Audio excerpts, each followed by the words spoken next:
A ver, hagamos un ejercicio de imaginación. Pensemos en Roma, pero no en las ruinas que vemos hoy. Pensemos en Roma como lo que fue, una superpotencia, un coloso que respiraba y se extendía desde la niebla de Inglaterra hasta los desiertos de Irak. Un poder tan gigantesco, tan organizado, que parecía eterno. O sea, la idea de que pudiera caer era simplemente inimaginable. Y sin embargo, cayó. Esta es la historia de cómo la estructura más poderosa del mundo antiguo se vino abajo. Y no fue de un día para otro. Fue un proceso de generaciones que de hecho nos enseña mucho sobre cómo muere un imperio. La ciudad que conquistó el mundo ha sido conquistada. Uf, cuando San Jerónimo escribió esto en el año 410, se podía sentir el temblor en sus palabras. Él, desde Belén, sintió el golpe que sacudió los cimientos del mundo conocido. Porque el saqueo de Roma por los visigodos fue mucho más que una derrota militar. Fue el fin de una idea. Fue la muerte del concepto de invencibilidad. Y esta frase lo captura todo. El shock, la incredulidad. ¿Cómo era posible? Cómo la ciudad eterna, el mismísimo centro del universo, había sido violada. Esa es la gran pregunta que vamos a explorar juntos. Para entender esta caída monumental, vamos a hacer un recorrido. Primero vamos a la cúspide del poder, para ver a Roma en su máximo esplendor. Luego nos meteremos de lleno en la crisis de liderazgo que empezó a pudrirlo todo desde adentro. Veremos cómo la economía del imperio se fue a pique, cómo sus famosas legiones se convirtieron en un ejército de extraños y cómo las grandes migraciones ejercieron una presión que ya era imposible de soportar. Y al final llegaremos al veredicto, para entender que no hubo una sola causa, sino una tormenta perfecta de factores. Muy bien, empecemos. Porque antes de hablar de la caída, tenemos que entender qué tan alto había llegado. Nos vamos al siglo II después de Cristo, la era de los emperadores antoninos. Y este no es solo un buen momento para Roma, es su edad de oro. Un periodo de paz y prosperidad tan increíblemente largo que se le conoció como la Pax Romana. En ese momento, el imperio no era solo grande, era la definición de civilización. 5 millones de kilómetros cuadrados. Es un número que es difícil de procesar, ¿verdad? Para que nos demos una idea, hoy en día ese territorio abarca más de 40 países modernos. Iba desde el Muro de Adriano, allá en la fría y húmeda Gran Bretaña, hasta las fronteras con el Imperio Parto en Mesopotamia. Desde el río Rin en Alemania hasta las arenas del Sahara en África. Roma no era un país, era, literalmente, un mundo entero bajo una sola ley, una sola moneda y una sola administración.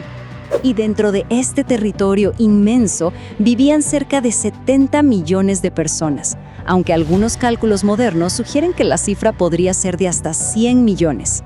Esto era más o menos una cuarta parte de toda la población del planeta en esa época. Una concentración de gente y de poder en Occidente que no se volvería a ver hasta bien entrado el siglo XIX. Y cada una de estas personas, ya fuera un senador en Roma, un campesino en Egipto o un mercader en la Galia, todos vivían dentro del sistema romano. Y lo que mantenía unido a este gigante era una infraestructura que de verdad hasta el día de hoy nos vuela la cabeza. Estamos hablando de 400,000 kilómetros de carreteras pavimentadas hechas para durar, muchas todavía existen. 11 acueductos gigantes llevaban a la ciudad de Roma 1 millón de metros cúbicos de agua al día, más de lo que muchas ciudades modernas tenían hasta hace muy poco. Y claro, sus edificios, el Coliseo, una proeza de la logística, y el Panteón, con esa cúpula que sigue siendo la estructura de hormigón sin reforzar más grande jamás construida. Esto no era solo construir, era dominar el mundo material. Y aquí es donde la historia da un giro oscuro. Pasamos de la cima a la primera grieta seria en la armadura.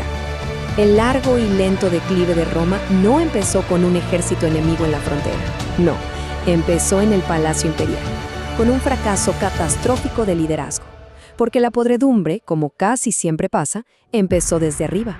El contraste aquí es brutal y es la clave de todo. Por un lado tenemos a Marco Aurelio, el último de los llamados 5 buenos emperadores, un tipo que en medio de plagas y guerras se sentaba en su tienda de campaña a escribir filosofía, a pensar sobre su deber. Y por otro, su propio hijo, Cómodo, un ególatra que abandonó el gobierno para pelear como gladiador, creyéndose la reencarnación de Hércules. Miren qué locura. Mientras el padre sacrificó su bienestar por Roma, el hijo sacrificó Roma por su propio ego. Su reinado fue un desastre que abrió las compuertas del caos. La muerte de Cómodo ya había desatado una guerra civil, pero fue el asesinato de Alejandro Severo en el 235 lo que de verdad inició la pesadilla. Pensemos en lo que significa esto. 50 años de anarquía casi total, más de 50 tipos se proclamaron emperadores. Ser emperador se convirtió en una sentencia de muerte. El ejército ya no protegía a Roma, el ejército ponía y quitaba emperadores como si fueran figuritas. Y la humillación máxima llegó cuando el emperador Valeriano fue capturado por los persas y, según cuentan, usado como banquito para que el rey Sapor I se subiera a su caballo. La idea de que Roma era invencible se hizo polvo. Antes de continuar, ¿qué tal si le das like y te suscribes a Mundo Interesante? Gracias por tu apoyo. Claro, toda esta crisis política no pasó así porque sí, en una burbuja. Las guerras civiles constantes y la necesidad de pagarle a ejércitos que eran cada vez más rebeldes llevaron derechito al colapso económico. Porque un imperio no vive solo de espadas, necesita plata. Y Roma se estaba quedando sin ella, y de la peor manera. Y este gráfico lo explica todo de una forma brillante. Para pagarle a los soldados, los emperadores desesperados empezaron a hacer trampa. Adulteraron la moneda. El denario, que en el siglo I era casi plata pura, para mediados del siglo III tenía apenas un 5% de plata. El resto era metal barato.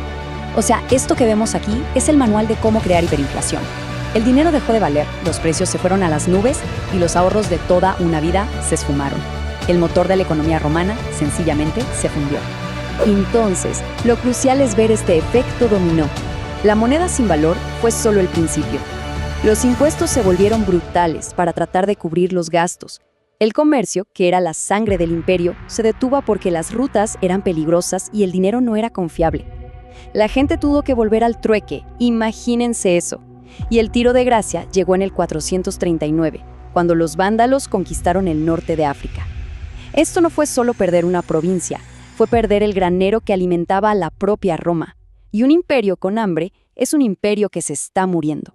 Mientras la crisis política y económica se comía todo, algo más estaba cambiando, algo fundamental en el corazón del poder romano, su ejército. Las famosas legiones, el símbolo de su poder y su orden, estaban sufriendo una transformación que las haría irreconocibles y al final completamente desleales.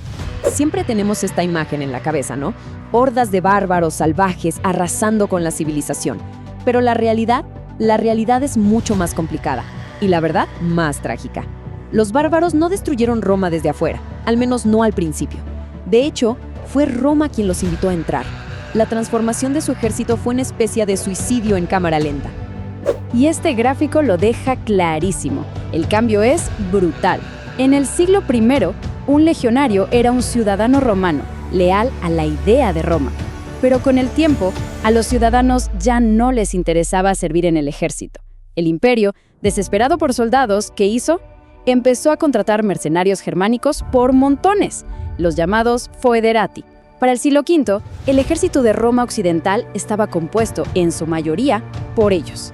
Y su lealtad no era para el imperio, no, era para su general y para quien les pagara. El ejército que debía proteger a Roma se convirtió, básicamente, en una fuerza de ocupación interna. Mientras Roma se debilitaba por dentro, por fuera se estaba formando la tormenta perfecta. Y no hablamos de simples ataques para robar, no. Esto era algo mucho más grande. Era un efecto dominó a escala global, con pueblos enteros moviéndose, huyendo de otros peligros y buscando, desesperadamente, un lugar para sobrevivir. La chispa que encendió todo fue la llegada de los hunos, desde las estepas de Asia. Su avance brutal empujó a tribus como los godos directamente contra las fronteras romanas. En el 378, en Adrianópolis, un emperador romano murió en batalla contra los visigodos. Esto demostró que las legiones ya no eran invencibles. En el 410, esos mismos visigodos saquearon la propia Roma, un evento que, como dijimos, sacudió al mundo. Y por si fuera poco, en el 455 los vándalos lo hicieron de nuevo. La ciudad eterna ya no era un lugar seguro. Y así llegamos al final de este análisis. Lo que queda claro es que Roma no murió de una sola herida. No hay un único culpable. No fue una bala de plata. Fue una muerte lenta, agónica, una muerte por 1000 cortes, donde cada problema alimentaba al siguiente. creando una espiral destructiva de la que ya era imposible salir. Y aquí podemos ver perfectamente cómo se conectaba todo en este ciclo vicioso. La inestabilidad política llevaba a la ruina económica. La ruina económica hacía imposible pagarle a un ejército leal. Un ejército desleal, lleno de mercenarios, no podía defender las fronteras. Las fronteras colapsadas significaban perder territorios, y con ellos los impuestos que pagaban. Y esto, a su vez, empeoraba la crisis económica y política, y el ciclo volvía a empezar. Una pieza del sistema se rompía, y al hacerlo, rompía a todas las demás. Claro, los historiadores llevan siglos debatiendo esto. Algunos, como Gibbon, le echaron la culpa al cristianismo por debilitar el espíritu guerrero. Otros apuntan al cambio climático o a las plagas. Pero la verdad es que probablemente todos tuvieron algo que ver. Fue una tormenta perfecta de crisis políticas, económicas, militares y sociales. Roma se derrumbó por el peso combinado de todas sus enfermedades internas, justo en el momento en que la presión desde afuera se volvió insoportable. Y el final, después de siglos de decadencia, fue un final súper anticlimático. En el año 476, un jefe germánico llamado Odoacro, que de hecho estaba al servicio de Roma, simplemente le dijo al último emperador que se fuera. Y el último emperador era un adolescente, que irónicamente se llamaba Rómulo Augustulo, el pequeño Augusto. No lo mató, lo mandó al exilio con una pensión. El Imperio Romano de Occidente no terminó con una explosión, sino con un susurro, con un simple trámite administrativo. El show ya no valía la pena. Al final, la lección de Roma es atemporal. No fue destruida desde afuera, se vació por dentro. Se hizo adicta a un tamaño que no podía sostener, dependiente de un ejército que no podía controlar y ciega a las crisis económicas y sociales que se estaban comiendo sus cimientos. La pregunta que queda flotando en el aire es, ¿qué podemos aprender de este gigante que se devoró a sí mismo? ¿Qué ecos de su caída resuenan en nuestro mundo, que también es complejo y globalizado? Esa es la reflexión que la historia nos deja sobre la mesa.